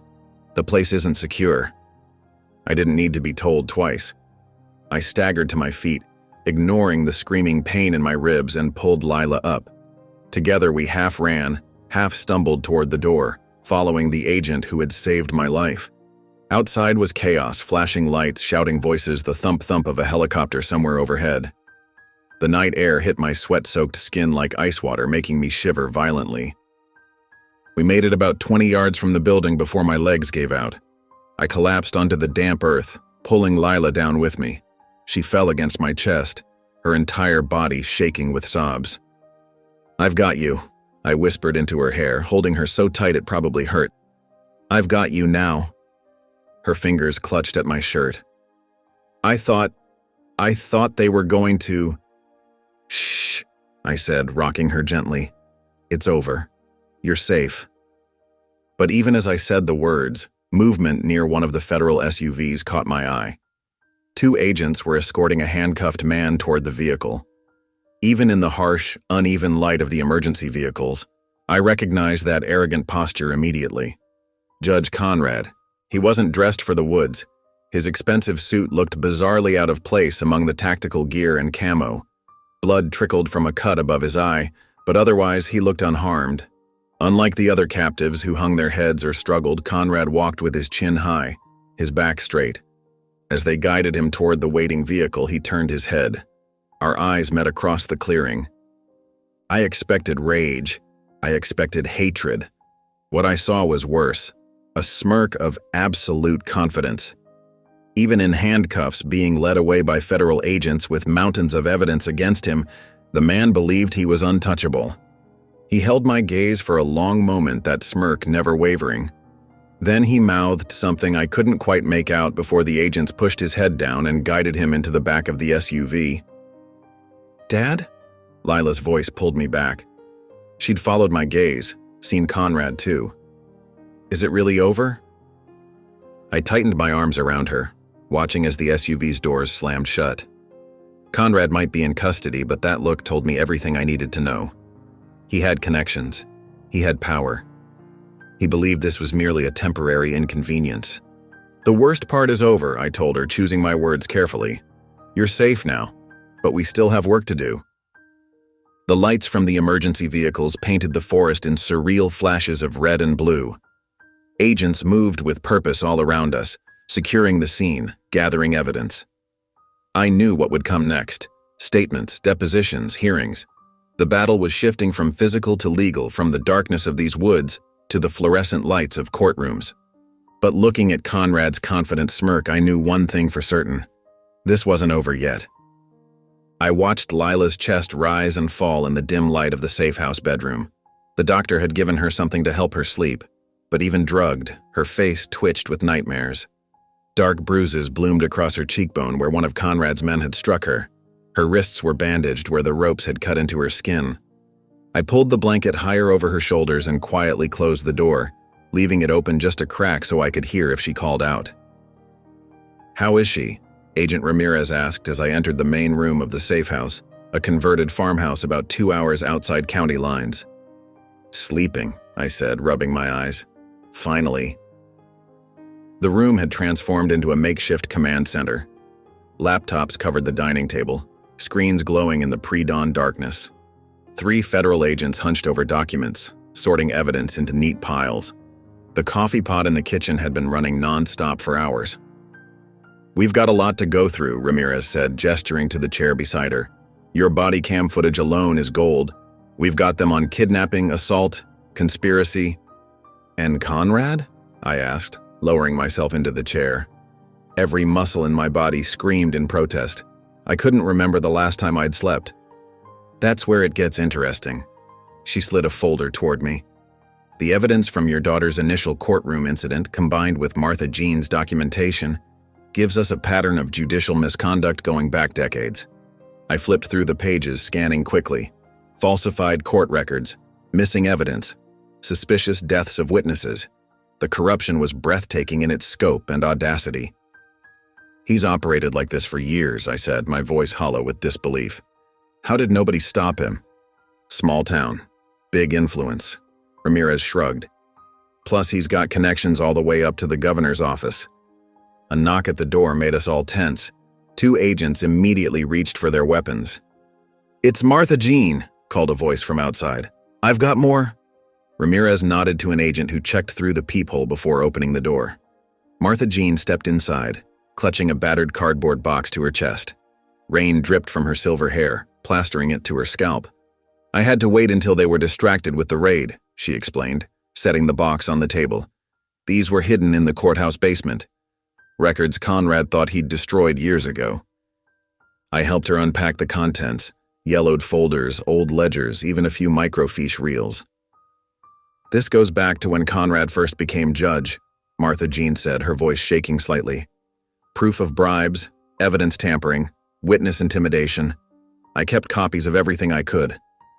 "Why didn't you come forward before?" I couldn't keep the edge from my voice. Martha Jean's weathered face crumpled. "I was scared, we all were. You don't know what it's like, living under his thumb all these years. When people crossed him, they disappeared. Or worse." She looked directly at me, her eyes wet. "But when I saw what he did to your little girl in that courtroom, I couldn't stay silent anymore." I reached across the table and squeezed her hand. "Thank you." For the next few hours, we methodically built our case. The agents organized evidence chronologically, creating a timeline of Conrad's corruption. I provided context and legal analysis, identifying the most serious charges. Racketeering under RICO, I said, tapping a particularly damning document. That alone could put him away for 20 years. Add kidnapping and conspiracy to commit murder, Ramirez said, and he'll never see daylight again. The sun was just beginning to lighten the sky outside when Agent Dawson entered from the communications room, his face grim. Conrad's legal team is already moving, he said. They're preparing to argue that the courtroom incident was justified as parental discipline. They're claiming Conrad was acting in loco parentis, and that Lila was disruptive and threatening. My stomach turned. He slapped a 15-year-old girl across the face for politely speaking up. They're spinning it, Dawson continued. And for the kidnapping, they're claiming self-defense, that Conrad was protecting the community from dangerous outsiders threatening the judicial system. That's absurd, I spat. It's desperate, Ramirez corrected. But desperate people with powerful connections can be dangerous. They'll try to paint this as a federal overreach, an attack on local authority. I stood up, pacing the small room. They're going to smear my daughter, make her out to be some kind of delinquent who deserved what she got. Which is why we need your testimony, said a new voice. I turned to see a woman standing in the doorway. She wore a crisp suit despite the early hour, her badge identifying her as Federal Prosecutor Elaine Chen. Your perspective as both a parent and the Attorney General gives this case the weight it needs, she continued, setting her briefcase on the table. We need to hear, in your own words, exactly what happened in that courtroom, what you saw at the lodge, how they targeted your child. I glanced toward the bedroom where Lila slept. The thought of her having to relive this trauma on the witness stand made my blood boil. If I testify, I said slowly, can we keep Lila out of it? Chen hesitated. We'll try. The body cam footage might be enough, but Conrad's team will fight to discredit everything they can. I nodded, resolve hardening in my chest. Then I'll give them nothing to discredit. I'll lay out every detail, every moment, exactly as it happened. The room had grown lighter now, morning sunlight streaming through the windows. Chen looked at me, her expression both tired and determined. You ready to bury him? She asked simply. I thought of Conrad's smirk as they led him away in handcuffs. I thought of Lila tied to that chair, terrified and alone. I thought of Martha Jean, living in fear for decades. Not just bury him, I said. I want to make sure he never hurts anyone again. I walked into the federal courthouse with my shoulders back and head high. This wasn't my first time in a courtroom, but it was certainly the most personal. The marble halls echoed with whispers and the click of cameras as I passed. Security was tight. Federal marshals at every entrance, metal detectors humming, bomb-sniffing dogs patrolling the perimeter. They're calling it the trial of the decade, Agent Ramirez murmured beside me. Every major network is covering it. I nodded, not trusting myself to speak. Through the windows, I could see the media circus outside. Satellite trucks, reporters with microphones, protesters with signs both supporting and condemning Judge Conrad. This small-town corruption case had exploded into a national referendum on judicial abuse. The courtroom itself was imposing. High ceilings, polished wood, the American flag standing tall behind the judge's bench. I scanned the gallery, already packed with spectators. Martha Jean sat in the front row, hands clasped tightly in her lap. Several federal agents I recognized positioned themselves strategically around the room. And then I saw him. Conrad sat at the defense table, surrounded by expensive-looking attorneys in tailored suits. He wore a conservative blue tie and a practiced expression of wounded dignity. Our eyes met across the room, and the hatred in his gaze hit me like a physical force. I refused to look away. All rise. The bailiff's voice broke our staring contest as Judge Harriet Rosenthal entered, a federal judge brought in specifically to ensure impartiality. After the preliminaries, Prosecutor Chen approached the podium. The United States calls Attorney General Marcus Williams to the stand. My footsteps seemed unnaturally loud as I crossed to the witness box. After being sworn in, I settled into the hard wooden chair and faced the courtroom. Mr. Williams, Chen began, Please tell the court in your own words what happened when you and your daughter Lila attended a disciplinary hearing in Judge Conrad's courtroom 3 weeks ago." I took a deep breath and began. My voice stayed steady as I recounted that horrible day, the cold stares, the tension in the air, the moment Lila had politely spoken up, and Conrad's explosive reaction. "He leaned over the bench," I said, "and slapped my 15-year-old daughter across the face with enough force to knock her head to the side." Murmurs rippled through the courtroom. Conrad's lead attorney scribbled furiously on his legal pad. "And what was your reaction?" Chen asked. "I wanted to protect my daughter," I admitted. But I knew that reacting violently would only make things worse, so I restrained myself, even as I watched the bailiff smirk at what had happened. I continued through the entire ordeal, the trumped-up charges, the surveillance, the ransacked hotel room, and finally, Lila's abduction. "When I found the map to Dobbins Lodge, I knew I had to go after her myself," I explained. "I contacted federal agents who were positioned outside county lines, and they prepared to move in once I confirmed her location." "And what did you find at the lodge?" Chen asked. My hands tightened on the armrests. "I found my daughter tied to a chair. I heard Conrad's men discussing how they planned to kill her and make it look like suicide." Conrad's attorney shot to his feet. "Objection, speculation about my client's involvement." "Your Honor," Chen countered, "we have video evidence." Judge Rosenthal nodded. "Overruled. Continue, Mr. Williams." When my testimony concluded, Conrad's lead attorney approached for cross-examination. He was a slick operator named Harrington with a reputation for aggressive defense tactics. "Mr. Williams," he began, smiling thinly, "isn't it true that your daughter was being disruptive in Judge Conrad's courtroom?" She spoke politely when addressed. "Come now," Harrington pressed. "Wasn't she in fact rather mouthy toward a respected judge?" "Objection," Chen called. "Characterization." "Sustained," Judge Rosenthal said sharply. Harrington pivoted. "And isn't it true that you entered that courtroom with a hostile attitude toward Judge Conrad?" "I entered that courtroom expecting fair treatment under the law," I replied evenly. For nearly an hour, Harrington tried to twist my words, paint Lila as disrespectful, and portray me as an outsider with a vendetta. I remained calm, answering truthfully and directly. Finally, Chen stood. "Your Honor, the prosecution would like to enter into Evidence Exhibit 42, video footage from the body camera worn by Attorney General Williams during the rescue operation." The courtroom lights dimmed and a large screen descended. The footage was grainy but clear enough, showing my approach to the lodge, the gunshots fired at me, and finally, the interior where Lila sat bound to a chair. The audio captured every word of the kidnappers. "Once we're done with her, it'll look like she ran away and killed herself. Conrad says, make it convincing." Another voice. "Shame to waste such a pretty thing." Laughter. "Maybe we don't have to waste her completely." Gasps echoed through the courtroom. Someone in the gallery sobbed. I couldn't look at the screen, remembering all too vividly the rage and terror I'd felt in that moment. When the lights came back up, I glanced at Conrad. His face had drained of color. The smug confidence was gone, replaced by something I hadn't seen before. Fear.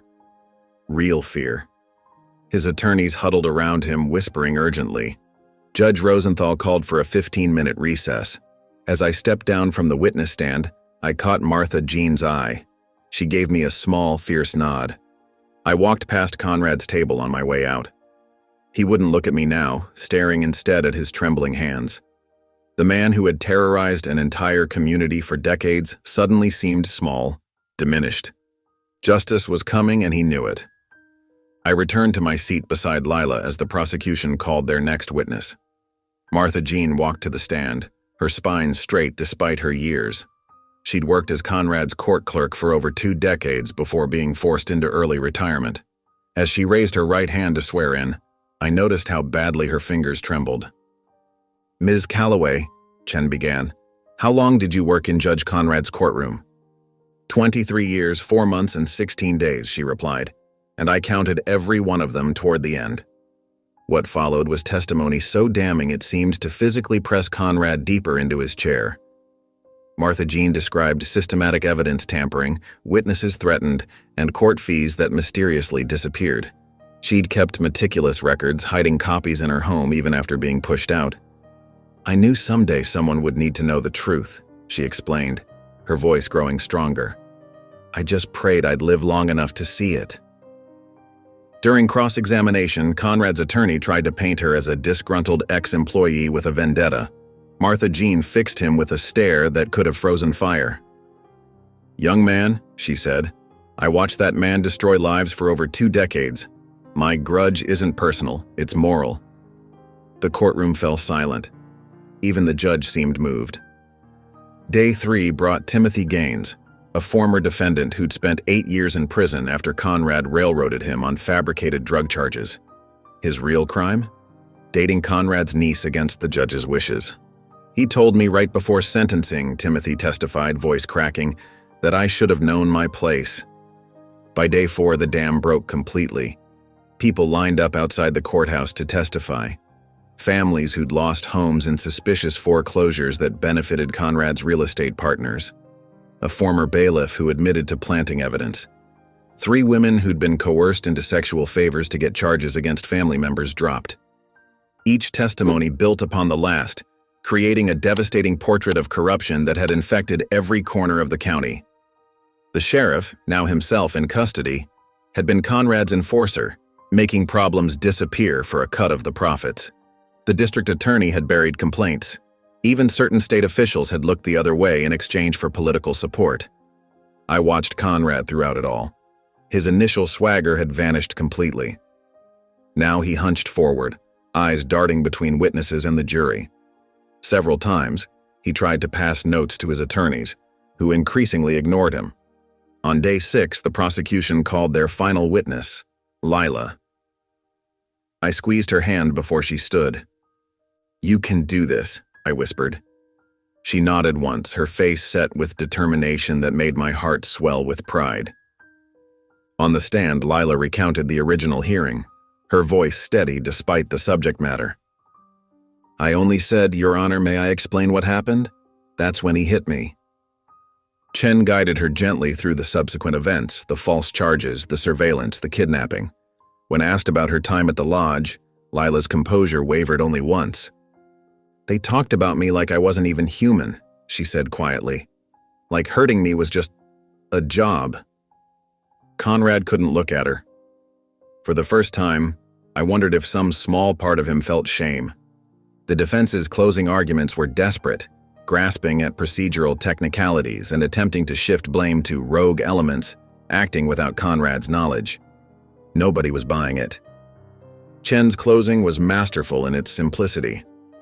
"This case isn't about one slap in a courtroom," she told the jury. "It's about decades of tyranny disguised as justice, a system corrupted to serve one man's greed and ego. You have the power today to end that reign of terror." The jury deliberated for just 4 hours.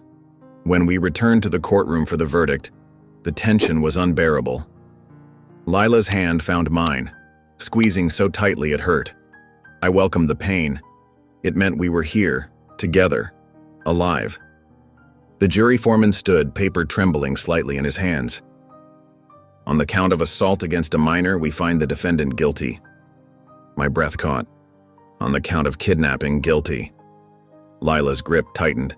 "On the counts of racketeering, obstruction of justice, witness tampering, extortion." One by one, the guilty verdicts fell like hammer blows. Conrad guilty, the sheriff guilty, the bailiffs guilty. All of them, on all counts. The courtroom erupted. People embraced, some weeping openly. Martha Jean covered her face with her hands, shoulders shaking. 23 years of waiting for this moment. Judge Rosenthal called for order, then addressed Conrad directly. "Bail is denied for all defendants pending sentencing. You will be remanded to federal custody immediately." As federal marshals approached to take Conrad away, he finally looked at me, a hateful, defeated glare. I met his gaze steadily until he looked away first. Lila was still clutching my hand, tears streaming down her face. "It's over," she whispered. "It's really over." I pulled her into a hug, feeling her shoulders shake against me. Around us, the courtroom continued to buzz with emotion, relief, vindication, the collective exhale of a community finally freed from decades of fear. "Yes," I said, holding my daughter close. "It's over."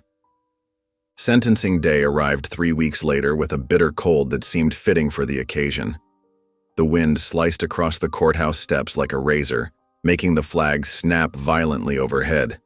I pulled my coat tighter around me as Lila and I made our way up those grand marble steps one final time. "You okay?" I asked her, watching her breath cloud in the frigid air. She nodded, eyes fixed on the courthouse doors. "I want to see his face when they tell him." Reporters jostled for position on either side of the security barrier, shouting questions as we passed.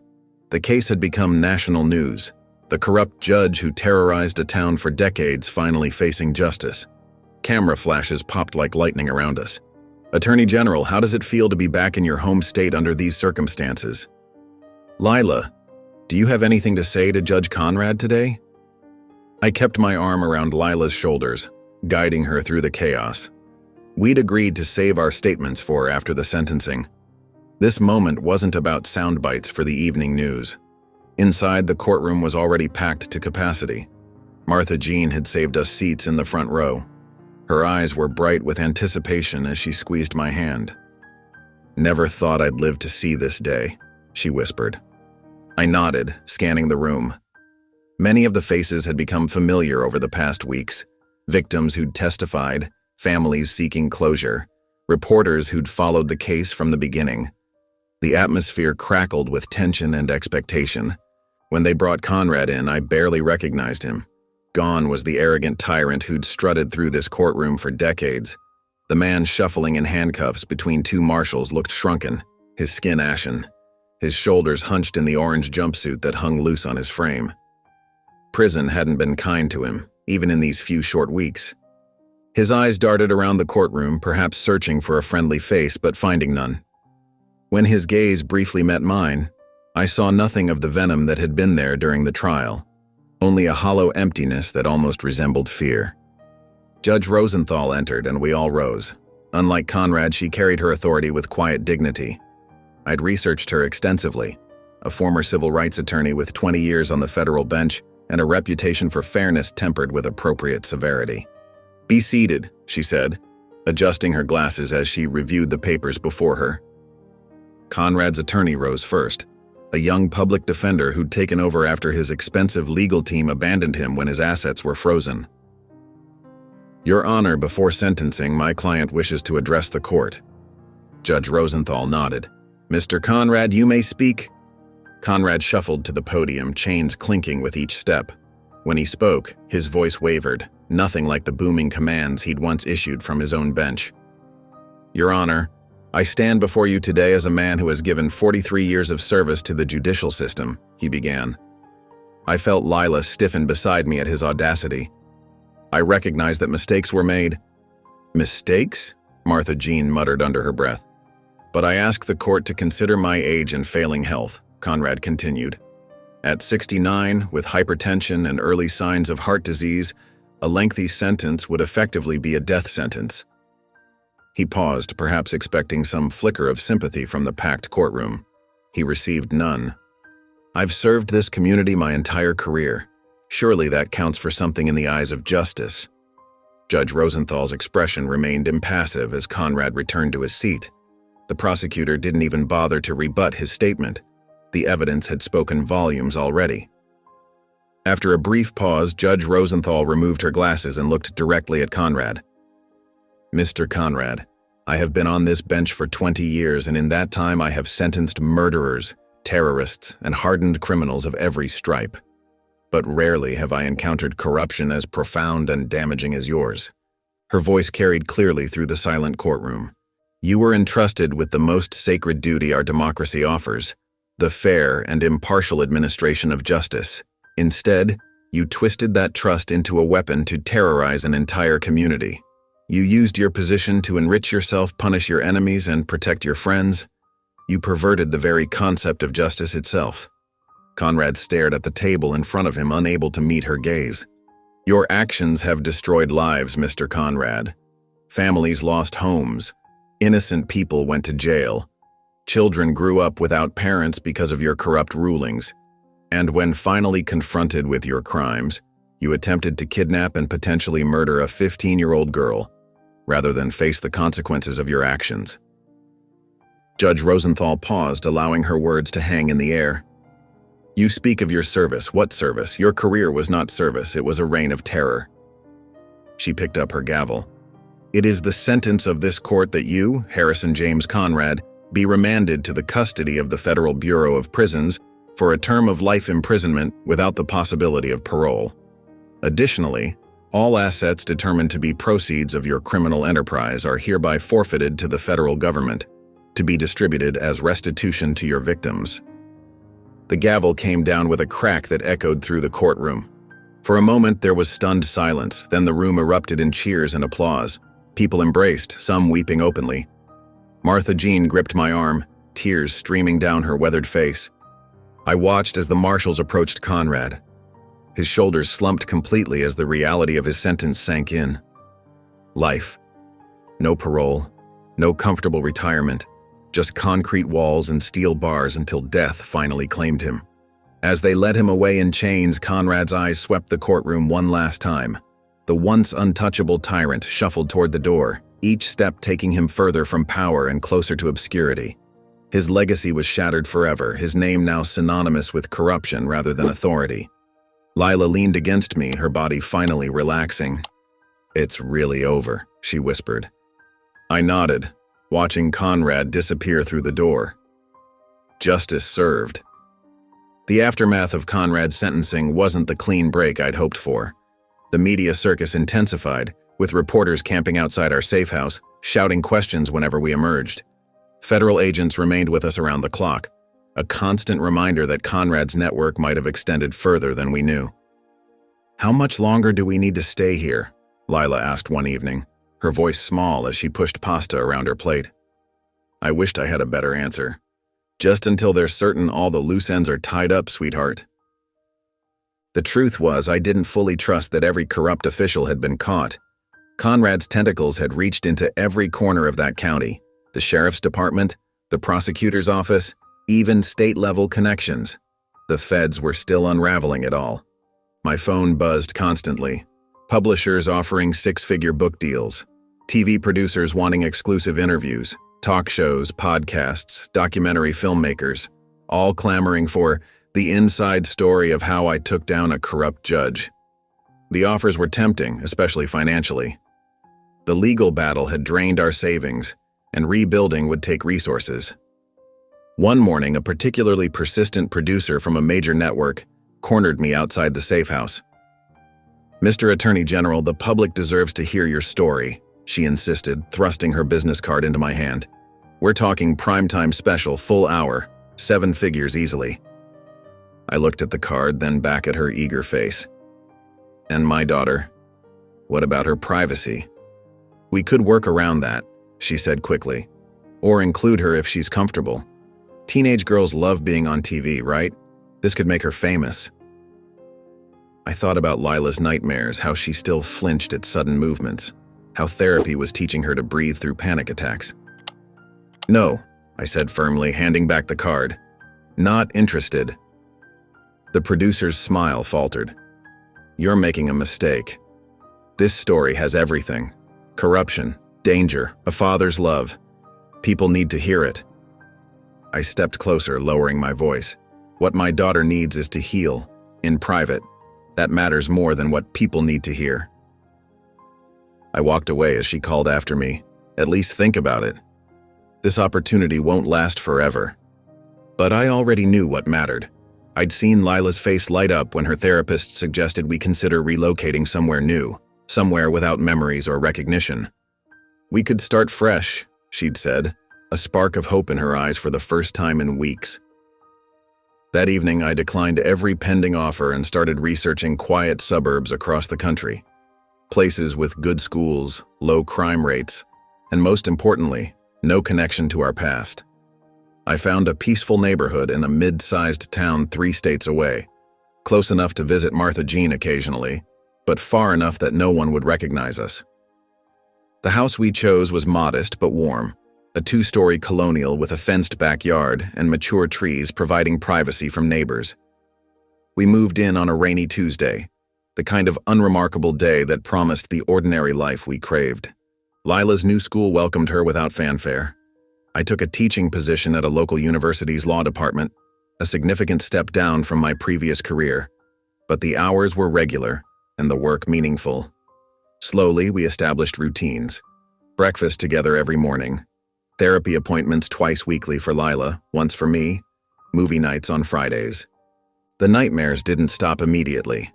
I'd still wake to Lila's muffled cries some nights, rushing to her room to assure her that she was safe, that Conrad was locked away forever.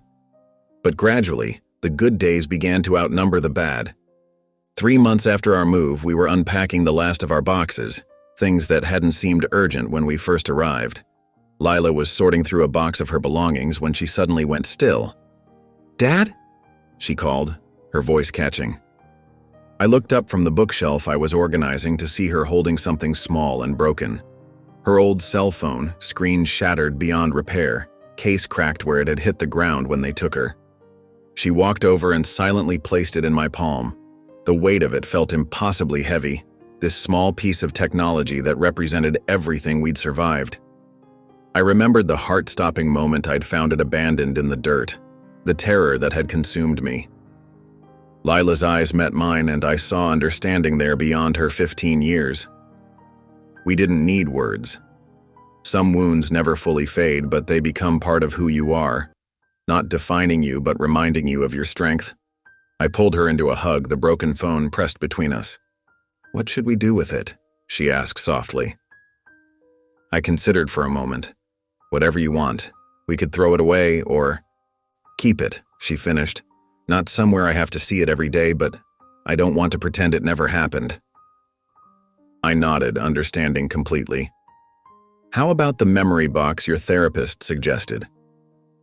Later that evening, we placed the phone in a wooden box alongside other remnants of our ordeal. Newspaper clippings of Conrad's sentencing, Martha Jean's hand-drawn map, a thank you card from a family Conrad had wronged who'd testified at the trial, not to dwell on the past but to acknowledge it. As we closed the lid, Lila took a deep breath. "I think I'm going to be okay, Dad." I looked at my daughter, still healing, still occasionally haunted, but standing tall and facing forward. "I know you are," I said. "We both are." 6 months after the trial, I found myself leaning against the kitchen counter, watching steam rise from my coffee mug. Morning sunlight streamed through our kitchen windows, casting warm patterns across the hardwood floor of our new home.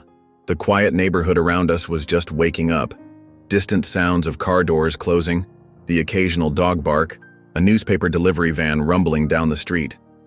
Our life had found its rhythm again, a gentle, steady beat that no longer carried the frantic energy of survival. I glanced at the clock, 7:45 a.m. Right on cue, Lila appeared in the doorway, her curly hair pulled back in a loose ponytail, backpack slung casually over one shoulder. She'd grown an inch since everything happened, her face losing some of its childhood softness. The changes weren't just physical. There was a quiet confidence in her eyes now, a hard-won resilience. "Morning, Dad," she said, grabbing an apple from the fruit bowl. "I'm meeting Jasmine early to finish our science project." I smiled, savoring the beautiful ordinariness of her words. "Need a ride?" "Nah," she replied, taking a bite of the apple. "It's nice out. I'll walk." I nodded, watching as she moved around the kitchen with easy familiarity. The nightmares had become less frequent for both of us. Her therapist said she was making remarkable progress, though we both understood that healing wasn't linear. Some days were harder than others, but the trajectory pointed upward. "Don't forget we're having dinner with Professor Ramsey and his wife tonight," I reminded her. "The one who keeps trying to get you to write that book?" Lila asked with a knowing smile. I chuckled. "That's the one." "You should consider it, you know," she said, leaning against the counter beside me. "Maybe someday. When it feels right." The suggestion surprised me. For months, I'd shut down every conversation about documenting our experience.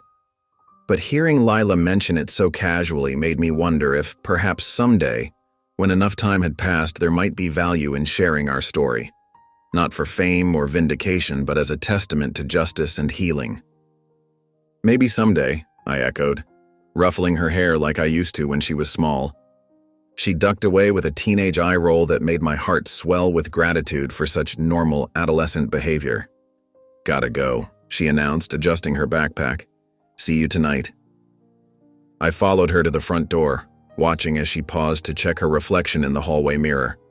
The faint scar near her temple, a reminder of that night at Dobbins Lodge, had faded to a thin silver line, barely visible unless you knew to look for it. My eyes drifted to the small table by the door where my leather U.S. Attorney General folder rested. I kept it there deliberately, not as a reminder of what we'd lost, but as a symbol of the justice we'd fought for and won. I hadn't returned to that position, choosing instead the quieter life of a law professor. The folder remained a silent guardian, a physical reminder that systems could be held accountable, that corruption could be defeated. Lila noticed me looking at it and touched it briefly with her fingertips. Our unspoken ritual. Then she opened the door, letting in the fresh spring air. "Love you, Dad," she called over her shoulder. "Love you too," I replied, watching as she stepped outside, head held high. I stood in the doorway, tracking her progress down our tree-lined street until she turned the corner. Then I returned to the kitchen, refilled my coffee, and carried it to the back porch. The garden we'd planted together was beginning to bloom, daffodils pushing through the soil, promising color and renewal. My phone buzzed with a text from Martha Jean. "Thought you'd want to know. Conrad's appeal was denied." Again. I smiled, typing back a simple, "Thank you." We still kept in touch, though less frequently now. She'd become something of a local hero back in that town, helping to rebuild the justice system from the ground up. Setting down my phone, I leaned back in my chair and closed my eyes, letting the sun warm my face. The weight I'd carried for so long had gradually lightened, not disappeared. I don't think it ever would completely, but transformed into something manageable, even purposeful. Later that afternoon, I'd lecture on ethics in the justice system to a classroom of eager law students. I'd grade papers at my desk while waiting for Lila to return from her after-school drama club. We'd prepare dinner together, laughing about her teacher's dramatic reading of Shakespeare. Normal moments, strung together like pearls. Justice had been served, and this time it stuck. Not just in courtrooms and prison sentences, but in the quiet victory of our everyday lives. In Lila walking to school with her head held high. In my ability to watch her go without panic clawing at my throat. I sipped my coffee, letting contentment settle around me like a comfortable blanket. Outside, birds sang in the maple tree, oblivious to how precious this ordinary morning truly was. We were safe, we were healing, we were home. If you enjoyed this story, I hand-picked this next story that you will enjoy. Please don't miss this one. Click here to watch it. If you enjoyed this story, I hand-picked this next story that you will enjoy. Please don't miss this one. Click here to watch it.